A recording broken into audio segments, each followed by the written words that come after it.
Well, Brian, what do they say in Italy? Nebbiole? Nebbiole? Nebbiolo! Ah.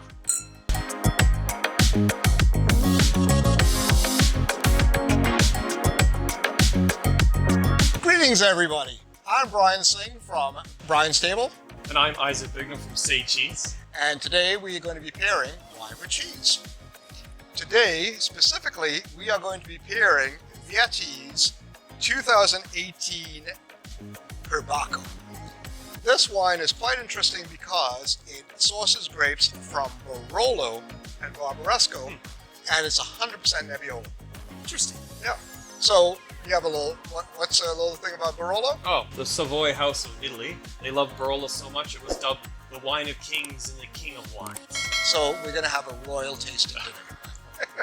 So Nebbiolo, it is a grape that gets its name from the fog that is present when it's harvested in October. And also, it's a bit of an odd little homonym where it also includes an element of royalty coming back to the king of wines. Yes, absolutely. Right? It's well deserved. So one of the interesting things about this wine, and this is a very big clue to Nebbiolo, it is indigenous to Italy. You're starting to see it in some other parts of the world now, but really Piedmonte is the region that is renowned for Nebbiolo. And here's one of the clues to it. It is orangey in color, and it's brickish too, and it is... It's quite translucent. It is. So that's another clue as to, or a visual clue as to what's going on here. Nebbiolo, it is an old grape. It was first referenced back in the 1200s. I know. Well, you have to keep in mind that Italy was city-states, just like France and Spain, and everybody had their own vineyards, and that, so that is saying that they have been at this for a long time, and they really do have it dialed in. It's fantastic. But it also had a bit of a renaissance in the 1800s when phylloxera, which is a fungus that hits the rootstock of vines, hit Bordeaux, and the Bordeaux, which was a preeminent wine-growing region of that era, the wine growers there started to go to Spain and Italy to see where they could find similar conditions. And they stumbled upon Piedmonte, and because of the geography and how the wine trade went, phylloxera hit Piedmonte too. So again, all's well. That does not necessarily end well, but we're very thankful today that Piedmonte is back producing Barolo. The other thing too about the region is you think that Barolo has a big brand name out there in the world, as well as Barbaresco. The reality is only 9% of the vineyards grow Nebbiolo. Just shockingly low for such a beautiful thing. I know, but it is a fairly challenging grape to grow. That's fair. So from the Piedmonte region, the biggest one is Barbera, but what else is known from Piedmonte? Moscato. And, every hip-hop artist right now has been enjoying the Moscato and peddling it all over the place, right? Anytime you see a d'Asti on a wine label, you're dealing with something from Piedmonte. Yes. And there's lots of other grapes here, and we'll do videos on that. I'd love to do a video on Gavi, which is for the Cortese grape. Really good substitute for Chardonnay. We'll get into that at some point. We should also do a video on Moscato d'Asti to show the real quality of the grape rather than the piss-poor bargain water that's available. There's a lot of bad Moscato out there, but I know this is jumping the gun on this one, but my favorite pairing of Moscato d'Asti, popcorn with truffle salt. Huh, which totally makes sense. We'll have to try it. We have to give that. As I mentioned, this wine has source grapes from Barbaresco and Barolo, and this affects the designation. Barolo and Barbaresco both have DOCG designations, and forgive me, I'm going to massacre the Italian language right now. DOCG stands for Denominazione or Denominazione di Origine Garantita. Okay. Grade me on my Italian pronunciation below in the comments. Controle Garantita.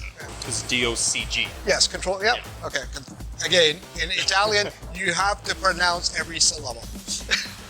Some things I've learned when I was traveling there.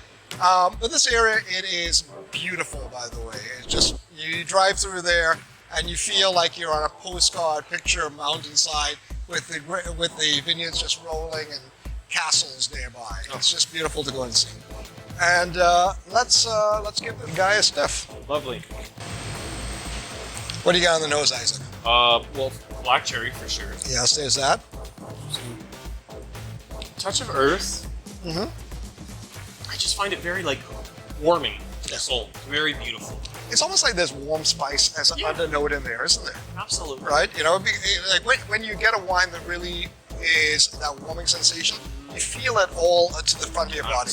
You know, a good wine will make you smile, right? And this wine already, you can see we're already in a good mood just from smelling it. It's a lovely one, and I'm also getting a touch of floral components, and one of the signature elements of a Nebbiolo is always going to be rose, and you'll always pick that up on a Barolo. The other nice thing about Barolo these days is you can smell it. It's very elegant. Yeah, right? It's smooth and clean. Right? So one of the things that has happened now in Barolo, for years they used to make all of these very robust, big wines, you know, grow hair in your chest. I'm not going to show my chest, okay? I know it would be great for the OnlyFans site, but, you know, we don't need to do any more thirst traps here. Isaac and Mia, it should be enough. Back, even up until about the 70s or 80s, before there was a designated profession as a wine chemist, wine consultant that really goes out there and maximizes everything you can get off of your vineyard in that grape. The Barolo was stuck in a time warp where they're making these really big, chewy wines that took 20 to 30 years to settle down. Not anymore. You can get a lovely Barolo now that's ready to drink. Well, I mean, that's with a little jump to the left and a step to the right, and that's just where it brought you, right? And speaking of drinking, let's give it a taste. Well, you said time warp, I had to. Yes.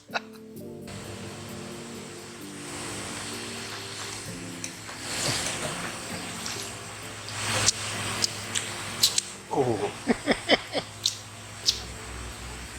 All right, I'm going to kick this off by saying, Barolo, you're always going to get light color, high tannin, high acid.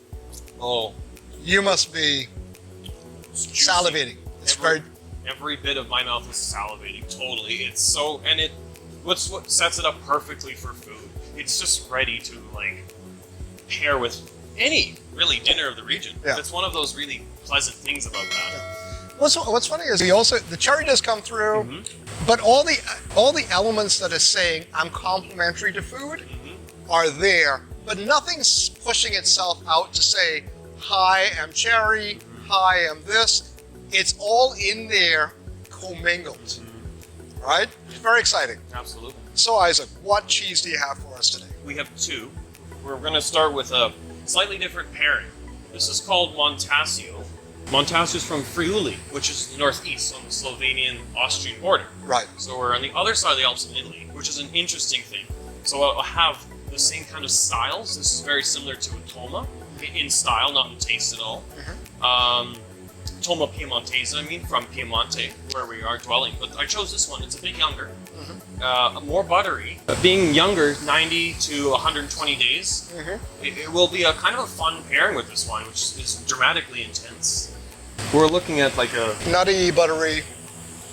Oh, totally. Yeah, it just smells of grana, smells of butter, a little bit of touch of grass, actually. Yep. It's very, very typical Alpine. Not the grana so much. I find that more in the Italian Alpines. You get that touch of like the grana smell. Like, and grana, the great style is the Grana Padano or Parmigiano Reggiano. These are like the essence of what that is. Right. As you can see here, there's a thin patina of fat, and it also mostly has a higher fat content. I believe it's in its 30%. Yeah, so it's higher for a cheese. It's up there. Let's give it a taste. Oh, that's lovely. A bit of sour milk. Yep. Sweetness still comes through. Yep. It's actually surprisingly quite sweet. Yeah, and it really, the sweetness is very evident on the front of your palate. You know that Indian sweet raspberry? Oh, also sweet, like dairy sweetness. Yeah, dairy sweetness. That's what you're getting there. Not quite condensed milk, No. but there is a little bit of that sweetness. Well, like mascarpone. Yes, exactly. Right. That's what we're experiencing here. It contains lactose, which is, I believe, a single bond sugar after all. Right. Let's give it a go with the wine. Lovely pairing, but there's a tag team going on here. It's like greeted with the wine for sure, and then when it mellows out, it's like a water slide of butter and wine. Yeah, but they kind of going back and forth. There's nobody who's like a dominant player here. They are just kind of saying, "Oh, hi wine, I'm seeing you now. I'm going to just let you take the front of the line now," and the wine says, "No, you go ahead, cheese." And what you're getting is this element of, like as I'm tasting right now, they're coming in waves. And it's a lovely pairing. This one, it actually brings out a lot of the nutty elements of the cheese, and it also nutty elements in the wine, right? Bringing it like, almost a little bit of port-like quality. That's true. Right? So it's actually playing on the sweetness of the wine, right? And, you know, again, there's nothing wrong with this pairing. You're rock solid. This is what you want to have. The Barolo is more of a fall and winter type wine, but during the course of summer, if you got a good steak, this would go with that. Oh, totally. And the Frulli, oddly enough, they add a nice little element of just, I could even imagine a cheeseburger with this on. Yeah, yeah. And if you make like a fondue with this, with fresh truffle in this autumn with this wine, you'll be laughing. That would be beautiful. Yes. All right. So what do you have next for us? We have Roero. Okay. Italian. It's a town in Piedmonte. All right. In the southwest kind of ish corner, not off the coast. And then Roero means rough, so it's describing the exterior, the rind of the cheese. Let us try it. Give it a go. Yeah.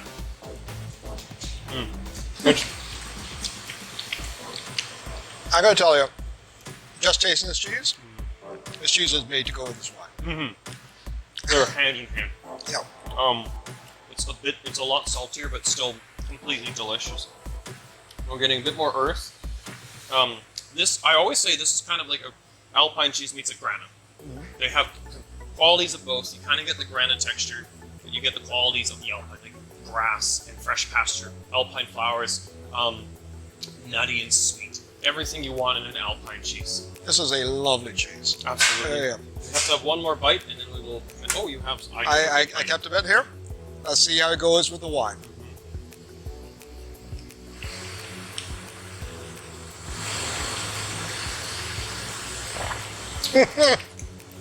Oh my god. That is amazing. Oh my god. The wine is luscious. It is. And oh. I'm kind of at a loss of words. Verklempt. This is a marriage made in heaven. So you know how I was talking about with the Frulli cheese, how it was more like a tag team, who's showing up, and this one is like these guys are walking down the aisle, and they're getting married, and they're going to stay committed for a long time. This is a marriage made in heaven. Perpetuity. In terms of the wine, picks up on all of the floral fruit notes. The tannins are completely tamed. They utterly just disappear because, again, the fat really does take care of that. And every bit of juiciness is even more so, which is outstanding. You see, I have to go back and have more wine. It's that good. Try that. I'm gonna have a taste. A lot of mushroom, a lot of blue, whole, and then now have a sip of that with the wine, because that is a completely different sensation. The blue does come through. Yeah. Oh my. Yeah. Even on the palate, it's finishing. It's just field mushrooms. Isn't that delicious? Oh. It's such a treat. It really is. This kind of wild blue that you don't get anywhere else. Maybe that cave has the only bit of that mold. It's so fascinating because even on the same slice of cheese, having that little extra bit of mold, that funkiness is front and center, but you get all the other juiciness of the wine, pulling it up and keeping it resident right on the mid palate. It's Very So, beautiful. so in some regards, the mold is like the priest Huh. administering this wedding, Yeah. this marriage. There you have it. There, very nice little analogy. But in terms of like this pairing, I am like on the coast in Portofino, Yeah. south of Genoa. I am out looking at the sea. I am at a cafe, and I'm having this cheese with this wine, and it's just a beautiful view of just the sailboats off in the bay. Absolutely. The Yeah. only thing we're missing is secondhand smoke. Yes. Mm. Europe, you gotta love it for the smokers. Cheers to that. Okay, folks. You know, this one, I picked it up at Highlander. It is a... Barolos are usually... You're going to get them in the ballpark of $50 to anywhere up to like $300 easily. You can spend a lot of money on a Barolo. Well worth it. Well worth it for special occasions. But for everyday drinking, always look for things like a Vietti, like this one, which is a blend of Barolo with Barbaresco. There's some entry-level Barolos, which are there at about maybe $30 to $35. But to increase your wine knowledge, give it a go and try it with lamb. Lamb is a roast lamb would be lovely with this, and you can plan a meal around it to end it with some of that Verduro. Oh, yeah. Even try it with some of that Fruity, so you can actually see how it goes together. And when you're out shopping for Nebbiolo, if it comes in a DOC but it is quite cheaper, it'll still be beautiful, but they're allowed by law to mix in up to 15% of foreign grapes. Yes. So you can get some Cab Sav in there, which will affect the flavor. Not glaringly so, but just keep that in mind when tasting a cheaper Nebbiolo too. Yeah. You know, but again, these are quality products, and again, most of the people, because of the geographic protections to it, they're not going to be putting crap out on the market. No. Right? They're very protective. Yeah. They call them, they're foreign grapes, they call them in Italy. Right. And a lot of the producers now are actually looking to just remove them. Yeah. So, Yeah. And that's a whole different story with the Super Tuscans. And that would be another episode at some point. have you heard about the new Chianti classifications? Yes. Yeah, it's rather interesting. Very interesting. I will do a video on that at some point. But in terms of that, go out there, go to your wine store, go and check out Piedmonte. If you don't want to pick up a Nebbiolo, give a Barbera a try, and you'd be surprised. Barbera is a lovely wine with a roast chicken. Again, you know, to me, a test of a good wine, does it work with roast chicken? I'm happy. That's a test of a good cook. Yeah, If right? you can cook a chicken perfectly, you're a good chef. Excellent. Okay, folks, go out there, give some Nebbiolo a try, and give it a try with some of these cheeses from Northern Italy. Keep on going out there, taste the world.